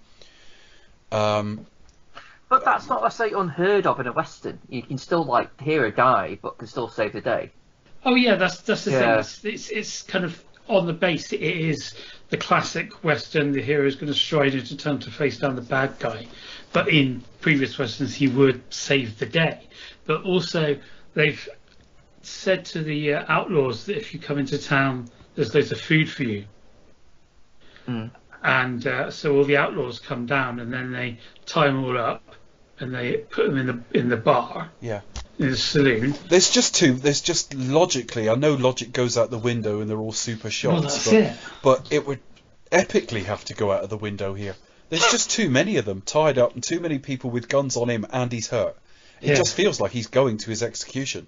And then they just say, they tell her to tell him, to say, look, if you don't come and face down Loco, we're going to kill all the outlaws. Which again, in line with this film, is what happens anyway. Because that's just what happens all the way through this film. They've been telling people, come out, you'll go to prison, we won't hurt you. And then they kill them anyway. Yeah. Kinski's done it once, Pollicut's done it once. You know what I mean? It's just it's only Silence who doesn't, but he puts them in a position where they're gonna die.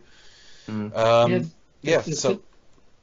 Sorry. I think the only thing was Pauline obviously sort of jumps in for his gun after it happens and tries to fire, and that's the one sort of completely that she didn't need to do that really, and so she dies. And I'm not sure whether she could have got away. She might have been able to get away, but she's obviously she probably doesn't want to. She probably would have, because there'll be no reason. Maybe that's in the alternate happy ending.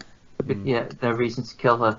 The other outlaws, but I noticed there was a line early in the film. I think it might have been while they're on the stagecoach with Silence and the sheriff. And the sheriff said to Kinski, "I doubt you leave many alive, do you?" He did say that, and I think that's his way of saying that, like, we want proper law and order here, not this sort of kangaroo thing where you go, "I'll bring them in." They could be alive, and you know full well they never will be. You're just basically a licensed murderer. And that more or less what comes up in the scroll at the end. It says that this finally provoked outrage at what was effectively legalized murder. The film has been very consistent all the way through in what it's trying to tell us. Yeah, I mean, it did kind of spark that change, really, didn't it, as well? Yeah, because he goes up to the saloon to face Loco, and gets shot by the guy whose brother he killed through another window. Yeah. Yeah, literally through the window. Which is a form of justice, but it's not a form of injustice that's going to endure. Yeah, I think we glossed over the fact that he burnt his hand. Yeah. I did mention it when I was saying that he was like damaged going to the final battle, because he held his hand over the fire. And when he kind of gives like one of those like silent scream, you can see like the excruciating pain on his face, but he can't. Yeah, he literally cannot scream out. He just so well. Yeah, literally. That's for me one of the high points. Like it must be so hard. I mean, I can't act, but it must be so hard just to kind of emote through, through your eyes or through your facial expressions or something, for you to have like no no dialogue whatsoever, not even like, I don't think he even makes a sound, like he doesn't grunt or, he just doesn't go, or makes any noises. Again, it's just the he's eyes literally silent. as Yeah, well. literally just through his eyes or through any kind of facial expressions or, looking coolly down the camera or something like that. It must be so hard. I mean, it's not as much as Sergio Leone did, but there are several close-ups of their eyes, and there's particularly Kinski's as well. Definitely, yeah, very striking. And his cold kind of killer eyes. Definitely, it just it just really demonstrated talent that he says so much just with like, I don't know, looking coolly down the camera, or kind of looking a certain way. Or, I don't know, I was going to say like Roger Moore raising an eyebrow, but it's not quite Imagine the same. Roger Moore in this. How much pain is he in? Oof! Oh, yeah, quite a bit. Oof! He'd have come riding up to the saloon inside a mechanical donkey. Yeah. He would have done And of course, with a lady. Jet plane. Yeah. He'd have some kind of glib line with it, wouldn't he, as well? But no, yeah, it's just the talent of it, really, to be able to emote, as simply as that, and speak volumes. Likewise, I think that's incredibly. It must be so hard to do that as an actor. So, to not have any so dialogue. I mean, it's a grim film, but it's not. I wouldn't necessarily say it's got a nihilistic air to it. I don't know. I kind of thought it was a bit nihilistic, but it could. Yeah, I would agree. It kind of went like, yeah, that's how it is. Deal with it. It's like, oh, okay. It didn't feel that grim for most of its running time, though. It felt a tough film. They had a tough environment to endure. But I didn't feel like I was watching something unnecessarily bleak. I don't know. Maybe I'm not explaining that very well. I agree. Well, I understand. But maybe, like I said, maybe when you watch it again, when you know what happens at the end, and you know it's not going to have a happy ending. It's kind of odd because I suppose we can kind of talk about the happy ending. Now, for those who this is on YouTube as well, so you can find it on YouTube. There's video of alternate endings. The one where he says, "Frankly, my dear, let's get married." Yes. Buy an American car.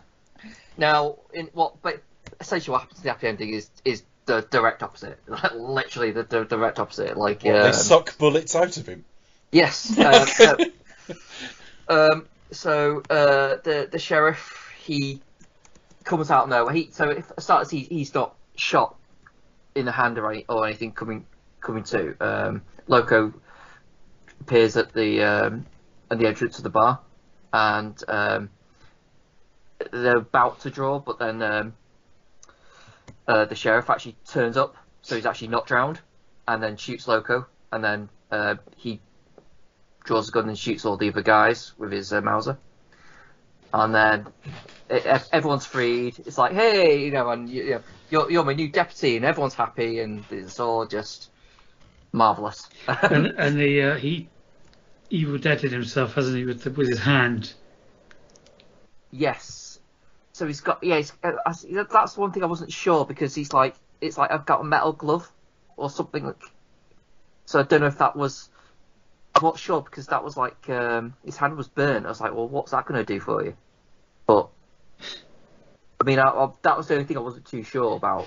Yeah. I was like, Well, he's got the reputation of shooting with his hands, hasn't he? So maybe it was kind of, I don't know. Well, it was ridiculous, and it was. I don't know. yeah, I mean, it's a bit. I mean, that's what made me sort of think about it, because it's because the downbeat ending seems more consistent. Yeah. Now, absolutely. and I think with the ending, because it's because it plays, it's so kind of cheesy. I don't know. Well, that's what's kind of interesting with terms of like, we don't really see the sheriff drown. It's kind of left as almost if to say, oh, he might come back, and then the rest of the movie carries on, and so it does kind of make sense for him to turn up again out of nowhere. But then, do you know what I mean? So I do wonder whether like they were like, they had this in mind originally, but because it's like it played off a bit like, this is a bit goofy, let's try that, let's how about if the bad guys win and and it just plays better? I don't know. I always thought it was reshoots, to be honest with you. I say always. I didn't know about this film very long ago, but the bits I've read in the last few days, before watching it properly today, that's what I'm saying. I sort of knew what was coming in some cases, and I knew that there were alternate endings done. And I tried to read it without reading it, in that glossing over bits that would spoil anything, but aware that there's good and bad endings. And I remember reading something along the lines of the studio weren't happy and were refusing to release it in certain territories unless they changed that ending. Now, whether they could do it with existing footage shot and they'd already hedged their bets, or whether they physically had to reshoot, I don't know. Yeah, I'm not too sure about that one, actually. Yeah, I must admit, I don't know. Listeners, if you know, please let us know. Get in touch, tweet us, message us on Facebook, send us an email, spokestalk@gmail.com. Share your knowledge. But yeah, I don't know. I mean, I suppose it would be interesting to see a cut with the actual happy ending, just see how that feels. Because you can only really watch it separately, can't you? That's true. Yeah, you can't watch the whole film and then... That's true. Yeah. Because most of the time these alternate endings are not alternate endings at all. It's where the film was cut for an international audience and it finishes just a bit earlier. So we'll see that next week, where a certain character doesn't die because the film ended before he died. And we'll obviously cover that next week. But any other final thoughts, folks? No, just that it's one that's going to be that I'm going to rewatch. I think like Dave is, because I've got the Blu-ray anyway, so I'm going to revisit it at some point. But yeah, it's going to be definitely one I'm going to watch again for sure. Yeah, likewise. Thank you, Charlie, for recommending it. Definitely, I think it's all made our lives a little richer, and certainly helped grow my appreciation of the genre. Yeah. And yeah, I'm probably going to try and see if I can see where I can get the best deal, and try and pick up this Blu-ray release, definitely. So yeah. Would you say it's like would you say it's the grimmest endings of a film, or would you put it? Where would you put it? Like, do you think there's that's a hard question. There's a lot of films out there, isn't there? Aren't there? There is. Yeah. And you've got a lot of adaptations of like kept Shakespeare thinking of was The tragedies Mist. as well, where everybody dies at the end. Just the one I keep thinking of is The Mist. See, that's why it's so nihilistic, because everyone dies in the end. Everyone dies at the end. Everyone dies at the end of The Perfect Storm. You spend 2 hours watching them try and save their life, and they all die. Oh, see, I know. Oh god, that was very sad. Yeah. Well, they all die, Chris. I'm glad. I hope I didn't spoil it for you. 22 years later. What film was that? The Perfect Storm. Oh, okay. The Wolfgang Petersen, the boat film with Clooney and Wahlberg. Mm-hmm. I mean, I wasn't even thinking of it particularly as a classic, but it was one that sprung to mind where like everyone dies at the end. That matters. Yeah. That matters in the film. Or like Shakespearean tragedy, where everybody does die. Yeah. I was thinking of Night of the Living Dead. Yeah. Well, they're all got to at the end, aren't they? Yeah. Yeah. Well, at the end, there's the African American character who's been defending them all, who gets shot by people who are hunting for zombies, rednecks. Yeah, literally. And it shows him being pulled away, and they're using hooks to carry his body because they didn't want to touch it. Yeah. And that was the same year as well, 68. Yeah. They think he was a zombie, didn't they? It was like No, it's just the racism. Yeah. Well, because he was black. Yeah, that was all. Again, yeah, it's all during that time of sort of really a lot of social upheaval, a lot of political unrest and everything as well. So obviously, instead of looking at it through the prism of westerns, you're looking at it through the prism of a lot of riots out of the zombie genre. Assassinations and racial tensions around this time. Yeah, absolutely. Definitely. Yeah. Thank God that's all sorted now completely. Yeah, thank God we've moved on. What I thought was like The Mist. That was like the. That I haven't seen. I know who's involved with it. I know what it is. I've never actually got around to seeing it. Oh, right. Do you know the ending? Yes. Yes. That's a grim end. Yeah. But, funny enough, it does have a bit of a positive message, even though it's really grim. But it is really, really... Well, weather's better tomorrow. Weather forecast looks good now. Yeah, well, I mean, I would say that there is like there is a message of hope, like don't give up, which is exactly the opposite of what the characters did. Yeah. But yeah, it's it does it in a really if we grim sat way. and thought about it long enough, the cast dying, particularly in war films and things like that, wouldn't be that rare. Wouldn't be as rare as you would think. but it's probably No, rare in this genre. It's like disaster films, and even sort of some horror, because it's in a way you kind of expect some endings like that. You know, Well, it's certainly not, disaster films, some of them die. Yeah, whereas whoever like it is.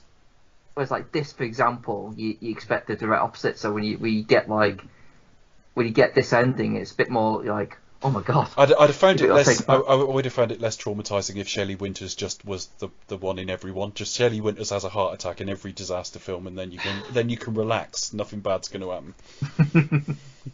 I don't feel I've got the most out of this film, though, Chris. No. I don't know why No. that is. I think it's because it's called The Great Silence. It made me think of The Great Soprendo. So I thought it would be someone doing magic tricks for children. But Charlie said in the snow. So I thought it might be magic tricks where, I don't know, he hid things in snow.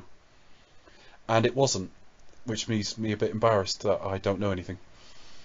I think we need someone to read stuff on IMDb trivia to inform us. As long as they sound like they came up with it themselves.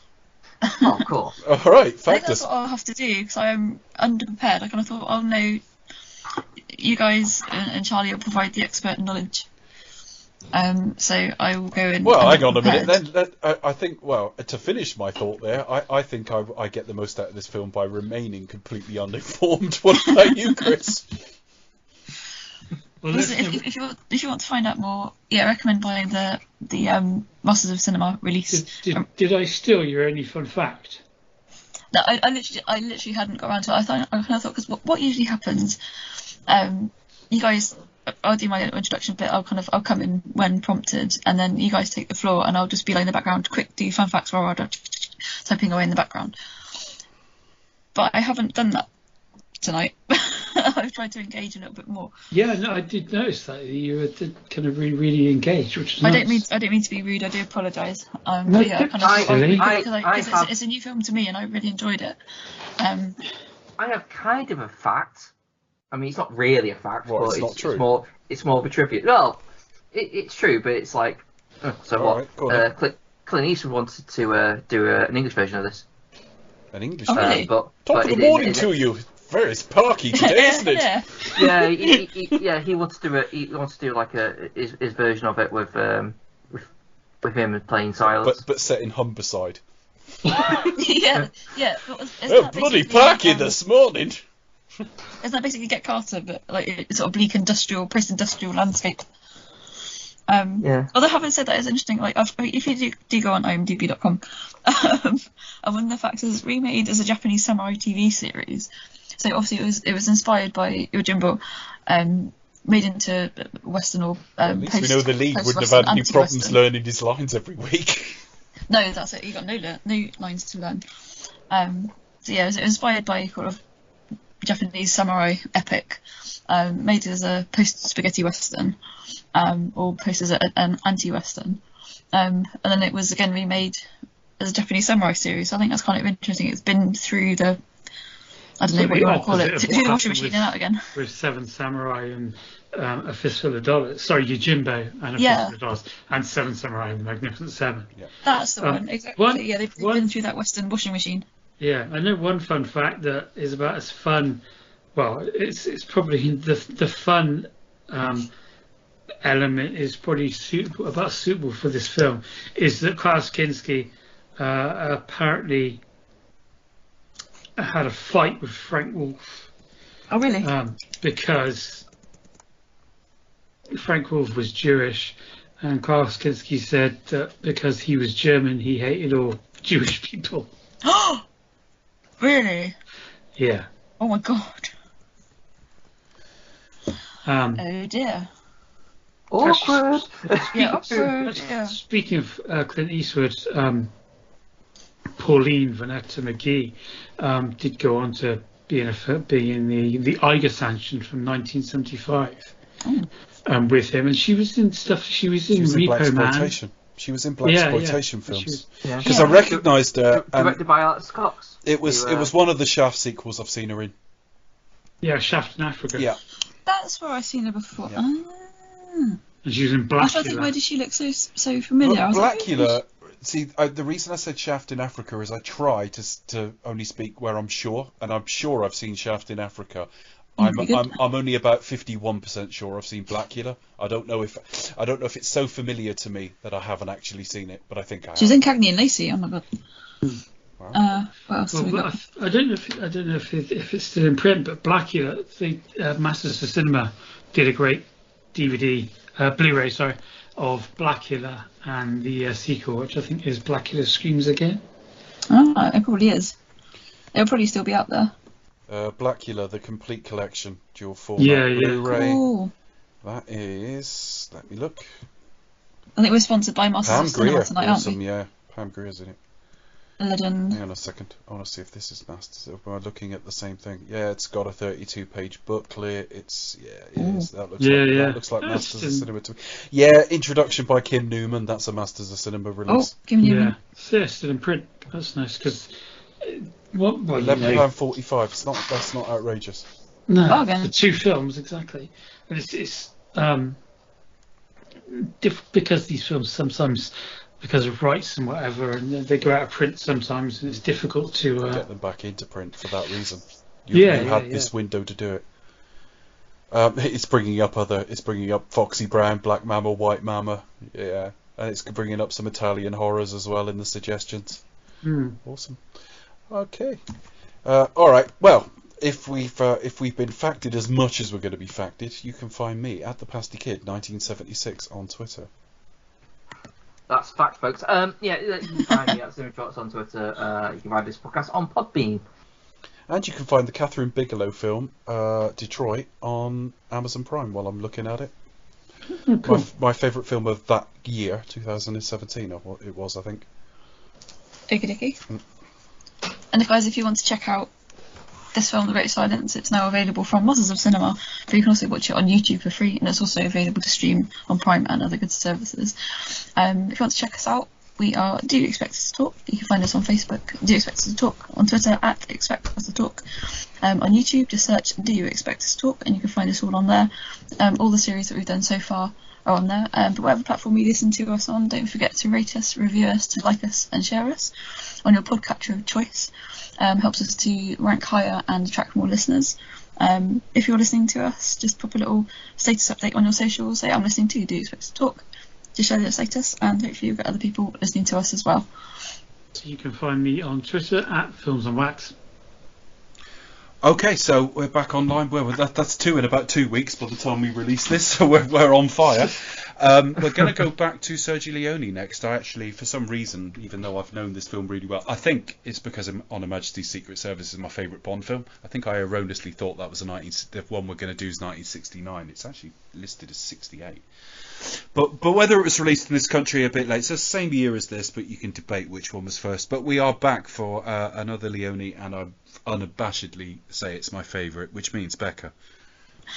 Yes, so we'll return with Once Upon a Time in the West.